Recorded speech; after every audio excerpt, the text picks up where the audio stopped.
Guys, stop. Please don't skip this video. Guys, dikatakan pada baru-baru ini, inilah zaman kegemilangan Indonesia, di mana sekarang pada masa kini nama Indonesia dipersada dunia, di mana di zaman pemerintahan Jokowi, guys. Hello guys, bismillahirrahmanirrahim. Assalamualaikum warahmatullahi wabarakatuh. Allahumma salli ala sayyidina Muhammad wa ala ali sayyidina Muhammad. Guys, welcome back again to my YouTube channel. Aku Musa dan ini adalah channel YouTube aku, guys, Musa bin Muhammadirin Channel. Kepada subscriber, kepada viewer di luar sana yang baru sahaja terjumpa Musa Channel, jangan lupa guys untuk memberi sokongan kepada channel ini dengan menekan ataupun klik tombol subscribe, like dan komen di bahagian komentar di bawah. Dan juga kepada subscriber, kepada viewer di luar sana yang selama ini telah pun memberi sokongan kepada Musa Channel, aku mengucapkan ribuan terima kasih guys. Kalian semua memang awesome, mantap, terbaik guys. Dan aku sentiasa mendoakan agar semua kalian di luar sana dipermudahkan segala urusan, dibukakan pintu-pintu rezeki, dihindarkan, dijauhkan daripada segala malapetaka, dan juga diberikan kesihatan yang baik dan dihindarkan daripada fitnah-fitnah akhir zaman guys. Guys, seperti biasa hari ini kita akan buat sedikit lagi video reaction di channel Jurnal 12, dimana kalau kita tengok judul video yang kita akan react hari ini dikatakan zaman kegemilangan Indonesia, dimana pada masa kini Indonesia sekarang dipersada dunia guys, dimana sejak daripada pemerintahan Presiden Indonesia sekarang yaitu Presiden Jokowi. Untuk kita mengetahui maklumat lebih lanjut, jom sama-sama kita semak video ini. Seperti biasa di hujung nanti baru kita akan bagi sedikit kita punya reaction ataupun kita punya kesimpulan mengenai video ini guys. Apa-apapun jom sama-sama kita semak video ini. Indonesia dilecehkan pihak asing di masa SBY, berwibawa dan dipuji di masa Jokowi. Ditulis oleh Nafi Siward dari siward.com. Tetapi yang menurut saya lebih penting adalah sebuah kehormatan Indonesia untuk menjadi presidensi, menjadi keketuaan G20, dan nanti kita akan menyelenggarakan KTT-nya. Indonesia merupakan salah satu negara di Asia Tenggara yang memiliki potensi untuk menjadi negara besar di dunia, tapi malah dilecehkan oleh pihak asing di masa pemerintahan SBY. Pada tahun 2010, PBNU pernah menyatakan kecewa terhadap Presiden Susilo Bambang Yudhoyono atau SBY yang terkesan lemah dalam menghadapi Malaysia yang melakukan pelecehan terhadap kedaulatan negara Indonesia. SBY harus menyatakan bahwa kamu, Malaysia, terbukti salah dan untuk itu harus minta maaf kepada rakyat Indonesia, tegas Ketua Umum PBNU Said Akil Siraj. Yang diinginkan PBNU dalam masalah Malaysia-Indonesia adalah agar SBY bersikap tegas dan berani, karena kita ada di pihak yang benar, tukas Said Akil. Ini persoalan harga diri. Kita harus tegas menghadapi setiap negara yang coba-coba melecehkan kedaulatan negara, imbuhnya. Pada tahun 2012, setelah puas menghina Pak B.J. Habibie almarhum dan menolak minta maaf, mantan Menteri Penerangan Malaysia Zainuddin Ma'idin kembali menghina almarhum mantan Presiden Abdurrahman Wahid atau Gus Dur, sehingga membuat warga NU gerah. Mantan juru bicara Gus Dur, Adi M. Masardi, menilai hal tersebut terjadi karena kesalahan Presiden RI Susilo Bambang Yudhoyono atau SBY. Ini 100% kesalahan kepemimpinan SBY, sehingga Malaysia berani berbuat seperti itu, ujar Koordinator Gerakan Indonesia Bersih atau GIB kepada wartawan. Adi mengatakan jika kepemimpinan SBY kuat, Malaysia tidak pernah mengutak-atik Indonesia. Dan lebih mirisnya lagi, Australia mengakui menyadap Indonesia di zaman pemerintahan SBY dan pihak Australia juga menolak minta maaf. Perdana Menteri Australia saat itu, Tommy Abbott, tidak akan minta maaf pada Indonesia atas penyadapan intelijen negaranya terhadap Presiden Susilo Bambang Yudhoyono. Kita sebagai rakyat Indonesia merasa malu, seperti tidak punya harga diri setelah terang-terangan dilecehkan oleh pihak asing di masa pemerintahan SBY saat itu. Tapi semua itu berubah setelah SBY menjabat sebagai presiden di Indonesia. Negara besar seperti China atau Tiongkok juga segan terhadap pemerintahan Presiden Jokowi terkait di perairan Natuna. Pada tahun 2016, Presiden Jokowi mendapat apresiasi dari rakyat Indonesia karena berani melawan pemerintahan China, di mana kapal Coast Guard China sudah berulang kali mengganggu TNI Angkatan Laut kita. Bahkan kapal Cina akhirnya keluar dari perairan Pulau Natuna setelah Presiden Jokowi berkunjung ke pulau tersebut. Saya kira kunjungan Presiden ke Natuna merupakan pesan dari pemerintah kita ke Beijing. Saya kira itu dibaca dengan cermat oleh Beijing bahwa kapal-kapal nelayan yang di-backup oleh kapal Coast Guard mereka, ya dalam hal ini kapal pemerintah, sudah meninggalkan wilayah ZEE, ungkap Kapus Pen TNI Maijen TNI Sisriyadi. Kita juga masih ingat bagaimana pilot dan perusahaan Malaysia meminta maaf terkait insiden pendaratan helikopter asal Malaysia di wilayah Indonesia di Kecamatan Sebatik, Pulau Sebatik, Kalimantan Utara pada saat itu. Mereka sudah minta maaf melalui perusahaan pemilik heli, kata Fuad saat dikonfirmasi. Pemerintah Malaysia juga sudah meminta maaf mengenai insiden kesalahan cetak bendera Indonesia yang terbalik dalam buku panduan SEA Games 2017 lalu.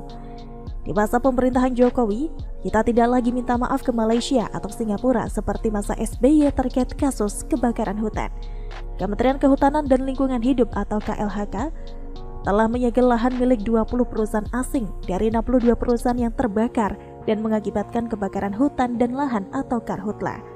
Presiden Jokowi menyampaikan jika Indonesia berhasil menurunkan angka kebakaran hutan sebesar 82% dalam sesi debat sidang Majelis Umum ke-76 Perserikatan Bangsa-Bangsa atau PBB pada tahun 2020 lalu.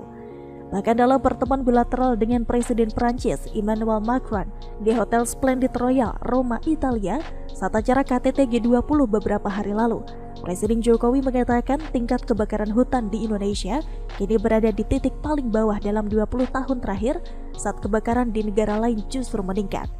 Kasus terbaru, pihak Uni Eropa gerah dengan kebijakan larangan ekspor biji nikel mulai tanggal 1 Januari 2020 lalu oleh pemerintahan Indonesia di bawah kepemimpinan Presiden Jokowi. Apakah Presiden Jokowi yang dikatakan kurus krempeng, plonga-plongo takut terhadap gugatan Uni Eropa tersebut? Tidak. Presiden Jokowi bahkan siap menghadapi gugatan pihak Uni Eropa terkait masalah produk tambang milik kita sendiri, yaitu nikel yang sangat dibutuhkan oleh mereka. Aneh tapi nyata, nikel milik kita sendiri, ya terserah kita mau diapakan. Kenapa Uni Eropa mau ngatur hasil tambang kita? Kita hadapi, ngapain takut?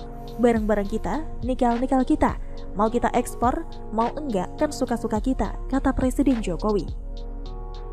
Jadi ingat jika pemerintahan Indonesia di bawah kepemimpinan Presiden Jokowi dipuji sebagai one of the best in the world oleh universitas ternama di Amerika Serikat yaitu Johns Hopkins University karena dinilai sebagai salah satu negara yang berhasil dalam menangani pandemi COVID-19 karena mampu menurunkan kasus COVID-19 hingga 58% hanya dalam kurun waktu 2 minggu. Profesor Singapura Kishore Mahbubani menyampaikan sejumlah pujian kepada Presiden Jokowi yang berhasil memimpin di salah satu negara yang terkenal paling sulit diperintah di dunia. Yang terbaru, pertama kalinya dalam sejarah, Indonesia terpilih menjadi presidensi atau tuan rumah untuk konferensi tingkat tinggi atau KTT, Group of 20 atau G20 atau KTT G20 pada 2022. Gimana bangganya kita sebagai bangsa Indonesia, karena Indonesia bisa menjadi presidensi dari 19 negara maju dan Uni Eropa, serta perwakilan dari International Monetary Fund atau IMF, World Bank atau WB, dan mewakili sekitar 65% penduduk dunia, 79% perdagangan global, dan 85% perekonomian dunia. Belum lagi pujian dari putra mahkota Inggris Pangeran Charles terhadap Presiden Jokowi yang telah berjuang menyelamatkan alam Indonesia dalam KTT G20. Jujur, kita pasti merasa sangat bangga karena Presiden Jokowi membuat nama bangsa Indonesia lebih berwibawa, tidak dilecehkan apalagi disadap oleh negara tetangga seperti yang terjadi di masa SBY. Indonesia juga sekarang tidak mudah diatur oleh pihak asing, sehingga Presiden Jokowi berani melawan Uni Eropa yang panik karena kita membatasi produk nikel yang sangat dibutuhkan oleh mereka. Sedih karena Presiden Jokowi yang sudah bekerja keras demi rakyat banyak dipuji oleh negara lain, tetapi malah dihina dan direndahkan di dalam negeri sendiri oleh oposisi yang mengatasnamakan rakyat. Wassalam, Nafis Siwon.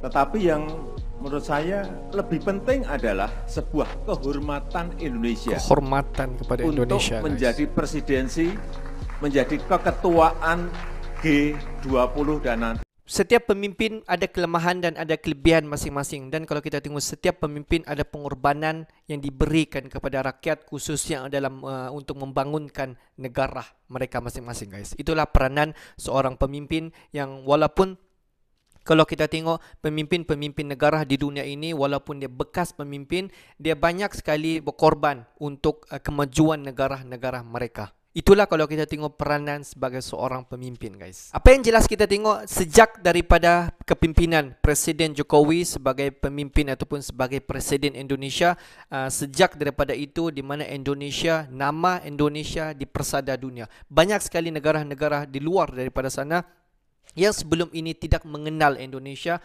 mereka mula mengenal betapa hebatnya Indonesia dalam pelbagai aspek. Tak kisahlah dalam aspek ekonomi, dalam aspek perdagangan, dalam aspek ketenteraan, dan daripada semua aspek-aspek yang selama ini kita tak fikir, guys. Dan bagi respon aku, kalau kita tengok di mana sejak daripada pemerintahan Jokowi, Indonesia mula disegani oleh semua negara-negara di luar daripada Indonesia. Itulah peranan Jokowi dalam mentadbir urus Indonesia, sehinggakan ada beberapa ataupun certain daripada perkara di dunia ini yang memerlukan Indonesia dalam menerjui negara mereka.